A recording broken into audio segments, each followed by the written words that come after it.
India England அணிகளுக்கிடையிலான மூன்றாவது test போட்டி குஜராத் மாநிலம் ராஜ்கோட்டில் நாளை வியாழக்கிழமை தொடங்குகிறது. மூன்றாவது டெஸ்ட் நடக்கும் ராஜ்கோட் ஆடுகளம் எப்படி இருக்கும் என குல்தீப் யாதவ் பேட்டி கொடுத்துள்ளார். இந்தியா இங்கிலாந்து கிரிக்கெட் அணிகளிடையே 5 போட்டிகள் கொண்ட டெஸ்ட் தொடர் நடந்து வருகிறது. இதில் முதல் 2 டெஸ்டில் இரு அணிகளும் தலா ஒன்றில் வெற்றி பெற்றதால் தொடர் 1-1 என்ற கணக்கில் சமநிலையில் உள்ளது. இதையொட்டி இரு அணி வீரர்களும் நேற்று தீவிர பயிற்சியில் ஈடுபட்டனர். காயத்தில் இருந்து மீளாததால் இந்திய முன்னணி பேட்ஸ்மேன் KL ராகுல் விலகிவிட்டார். பார்ம் இன்றி தவிக்கும் ஸ்ரேயாஸ் ஐயருக்கு இடமில்லை.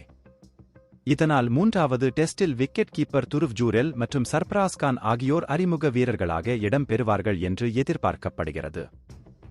நேற்றைய தினம் பயிற்சிக்கு பிறகு இந்திய சுழற்பந்து வீச்சாளர் குல்தீப் யாதவ் நிருபர்களுக்கு அளித்த பேட்டியில் கூறியதாவது: ராஜ்கோட் ஆடுகளம் முழுக்க சுழற்பந்து வீச்சுக்கு உகந்த வகையில் இருக்கப் போவதில்லை. ஆனால் சிறந்த ஆடுகளமாக இருக்கும். பேட்டிங்குக்கு நன்றாக இருக்கும். அதற்காக 700 முதல் 800 வரை ரன்கள் குவிக்கக்கூடிய ஆடுகளமாக இருக்கும் என்று அர்த்தமில்லை. மொத்தத்தில் உயிரோட்டமான ஒரு ஆடுகளமாக இருக்கும். சுழலுக்கும் உதவிகரமாக இருக்கும் என்று நம்புகிறேன். எத்தகைய ஆடுகளமாக இருந்தாலும் அனுபவித்து உற்சாகமாக பந்து வீசுவேன். ரசிகர்களும் சிறந்த ஆட்டத்தை பார்க்கவே விரும்புகிறார்கள். அதுதான் முக்கியம்.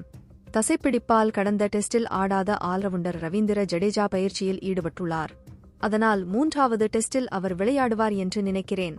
அணியில் எனக்கு உறுதியாக இடம் உண்டா என்பது தெரியாது. ஆடும் 11இல் இடம் கிடைத்தால் மிகுந்த மகிழ்ச்சி அடைவேன். பொதுவாக டெஸ்ட் கிரிக்கெட்டில் பேட்ஸ்மேன்கள் அதிரடியாக ஆடுவதில்லை. ஆனால் இங்கிலாந்தின் பாஸ்பால் என்ற ஆக்ரோஷமான பேட்டின் அணுகுமுறை பவுலர்களையும் அதற்கு ஏற்ப தயார்படுத்த வைக்கிறது. சில சமயம் டெஸ்ட் கிரிக்கெட்டில் ஆடும் போது பந்து வீச்சாளர்கள் பேட்ஸ்மேன்களின் அதிரடி பற்றி கவலைப்படாமல் அவர்களின் விக்கெட்டுகளை எப்படி வீழ்த்துவது என்பதிலேயே கவனம் செலுத்துவார்கள். ஆனால் இங்கு இங்கிலாந்து வீரர்களின் அணுகுமுறை வேறுவிதமாக இருக்கிறது. தாக்குதல் பாணியை கடைபிடிக்கிறார்கள். இதனால் அவர்களின் ரன்வேட்டையை எப்படி கட்டுப்படுத்துவது என்றும் திட்டமிட வேண்டியுள்ளது. இதுவே போட்டியில் சுவாரஸ்யமாக இருக்கிறது. இவ்வாறு குல்தீப் யாதவ் கூறினார். கிரிக்கெட் செய்திகளை உடனுக்குடன் அறிந்து கொள்ள நியூஸ் கிரிக் சேனலை சப்ஸ்கிரைப் செய்யுங்கள்.